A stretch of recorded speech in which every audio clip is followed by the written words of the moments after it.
puso, mag-i-alerto sa paligid kapag naglalakad sa kalsada. Sa Quezon City, nahuli Cam ang panghahablot sa hikaw ng isang babae.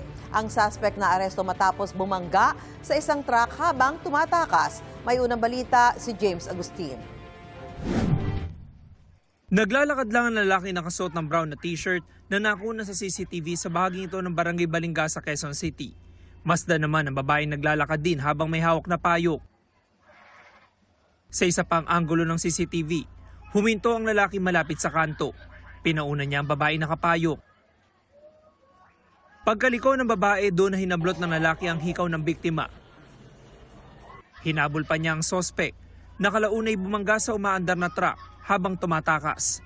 Yung biktima habang naglalakad papuntang sa kanyang trabaho at sasakay ng jeep, minanmanan na siya ng sospek at doon na naganap yung krimen. Sugatan ng 34 anyos sa sospek. Nagtamo rin ng sugat sa kanyang tenga ang 28 anyos na biktima. Pinuntahan na siya ng mga concerned citizen. Tiyempo naman yung mobile natin ng Laloma ay nagpapatrolya at doon na siya naaresto. Nabawi sa sospek ang hinablot na hikaw na nagkakalaga ng mahigit 22,000 pesos. Sa imbestigasyon na pag-alaman na ito na ang ikawalong beses na naaresto ng sospek. Karamihan sa kanyang kaso ay pagnanakaw. Mayroon ding may kinalaman sa droga at iligal na pagsusugat. Ngayon po, yung mga kaso niya ay on trial at yung iba naman nakapag-bail siya at iba naman yung hindi na naituloy ng mga biktima. Ito lang ang pag-isiyan ko po eh.